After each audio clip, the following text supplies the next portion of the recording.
શ્રી સહજાનંદ સ્વામી જે તે પોતાના સત્સંગી પ્રત્યે શિક્ષાપત્રીને લખતા થકા પ્રથમ પોતાના ઈષ્ટદેવ જે શ્રી કૃષ્ણ ભગવાન તેનું ધ્યાન રૂપ મંગલાચરણ કરે છે. હું જે તે મારા હૃદયને વિશે શ્રી કૃષ્ણ ભગવાનનું ધ્યાન કરું છું તે શ્રી કૃષ્ણ કેવા છે? તો જેના ડાબા પડખાને વિશે રાધિકાજી રહ્યા છે અને જેના વક્ષસ્થળને વિશે લક્ષ્મીજી રહ્યા છે અને વૃંદાવનને વિશે વિહારના કરનારા છે અને વૃત્તાલય ગામને વિશે રહ્યા એવા જે સહજાનંદ સ્વામીજી અમે જે તે નાના પ્રકારના જે સર્વે દેશ તેમને વિશે રહ્યા એવા જે અમારા આશ્રિત સર્વે સત્સંગી તેમને ઉદ્દેશીને શિક્ષાપત્રીને લખીએ છીએ. શ્રી ધર્મદેવ થકી છે જન્મ જેમનો એવા જે અમારા ભાઈ રામપ્રતાપજી તથા ઈચ્છારામજી તેમના પુત્ર જે અયોધ્યા પ્રસાદજી નામે અને રઘુવીર નામે જેને અમે અમારા દત્તપુત્ર કરીને સર્વ સત્સંગીના આચાર્યપણાને વિશે સ્થાપન કર્યા છે તથા અમારા આશ્રિત એવા જે મુકુંદાનંદ આદિક નૈષ્ટિક બ્રહ્મચારી તથા અમારા આશ્રિત જે મયારામ ભટ્ટ આદિ ગ્રસ્ત સત્સંગી તથા અમારા આશ્રિત જે સુવાસની અને વિધવા એવી સર્વે બાઈઓ તથા મુક્તાનંદ આદિક જે સર્વે સાધુ એ સર્વે તેમણે પોતાના ધર્મની રક્ષાના કરનારા અને શાસ્ત્રને વિશે પ્રમાણરૂપ અને શ્રીમદ નારાયણની સ્મૃતિઓ સહિત એવા જે અમારા રૂડા આશીર્વાદ તે વાંચવા અને આ શિક્ષાપત્રી લખ્યાનું જે કારણ છે તે સર્વે તેમણે એકાગ્ર મને કરીને ધારવું અને આ શિક્ષાપત્રી જે અમે લખી છે તે સર્વે જીવના હિતની કરનારી છે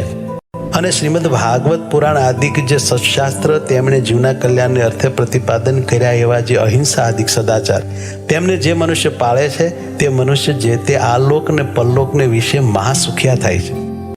અને તે સદાચારનું ઉલ્લંઘન કરીને જે મનુષ્ય પોતાના મનમાં આવે એમ વર્તે છે તે તો કુબુદ્ધિવાળા છે અને આલોક ને પરલોકને વિશે નિશ્ચય મોટા કષ્ટને જ પામે છે. તે માટે અમારા શિષ્ય એવા જે તમે સર્વે તેમણે તો પ્રીતિય કરીને આ શિક્ષાપત્રીને અનુસરીને જ નિરંતર સાવધાનપણે વર્તવું પણ આ શિક્ષાપત્રીનું ઉલ્લંઘન કરીને વર્તવું નહીં.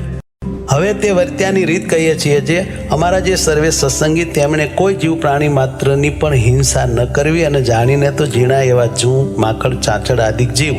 તેમની પણ હિંસા ક્યારેય ન કરવી અને દેવતા અને પિતૃ તેના યજ્ઞને અર્થે પણ બકરા મૃગલા સસલા માછલા આદિ જે કોઈ જીવની હિંસા ન કરવી કેમ જે અહિંસા છે એ જ મોટો ધર્મ છે એમ સર્વશાસ્ત્રમાં કહ્યું છે. અને સ્ત્રી ધન અને રાજ્ય તેની પ્રાપ્તિને અર્થે પણ કોઈ મનુષ્યની હિંસા તો કોઈ પ્રકારે ક્યારેય પણ ન જ કરવી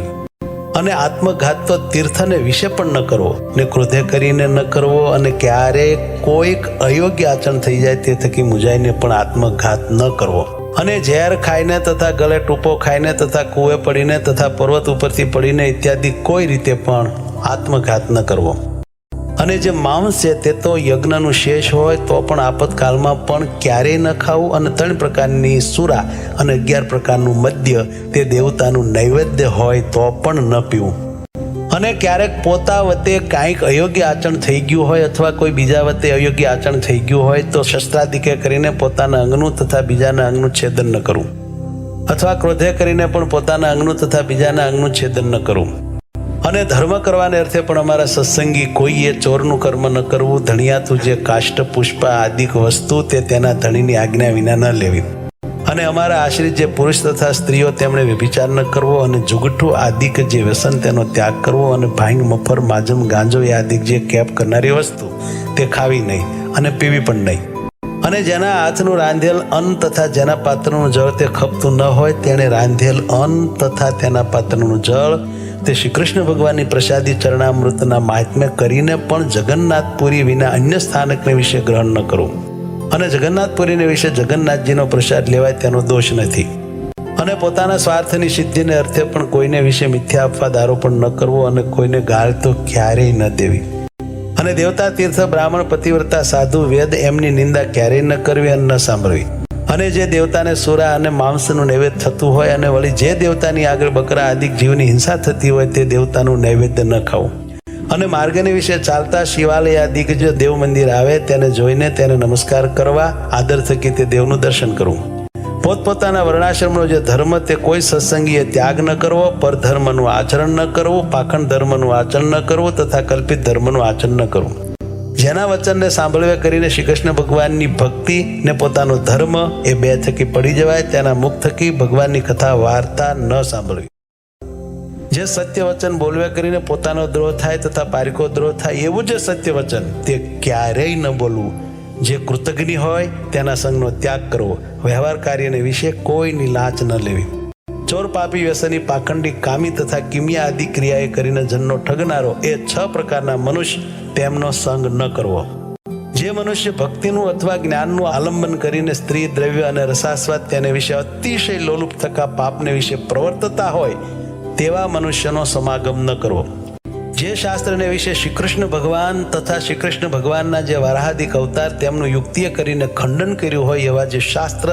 તે ક્યારેય ન માનવા અને ન સાંભળવા. ગાળ્યા વિનાનું જે જળ તથા દૂધ તે ન પીવું અને જે જળને વિશે ઝીણા જીવ ઘણાક હોય તે જળે કરીને સ્નાનાદિક ક્રિયા ન કરવી. જે ઔષધ, દારૂ તથા માંસ તેને યુક્ત હોય તે ઔષધ ક્યારેય ન ખાવું. વળી જે વૈદ્યના આચરણને જાણતા ન હોય તે વૈદ્ય આપ્યું જે ઔષધ તે પણ ક્યારેય ન ખાવું.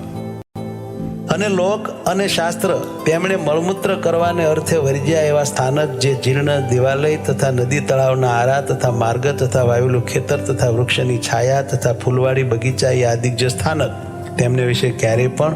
મળમૂત્ર ન કરવું તથા થૂકવું પણ નહીં. અને ચોર માર્ગે કરીને પેસવું નહીં અને નિસરવું નહીં. અને જે સ્થાનક ધણિયાતું હોય તે સ્થાનકને વિશે તેના ધણીને પૂછ્યા વિના ઉતારો ન કરવો. અમારા સત્સંગી જે પુરુષ માત્ર તેમણે બાય માણસના મુખ થકી જ્ઞાન વાર્તા ન સાંભળ્યું અને સ્ત્રીઓ સાથે વિવાદ ન કરવો તથા રાજા સંગાથે તથા રાજાના માણસ સંગાથે વિવાદ ન કરવો.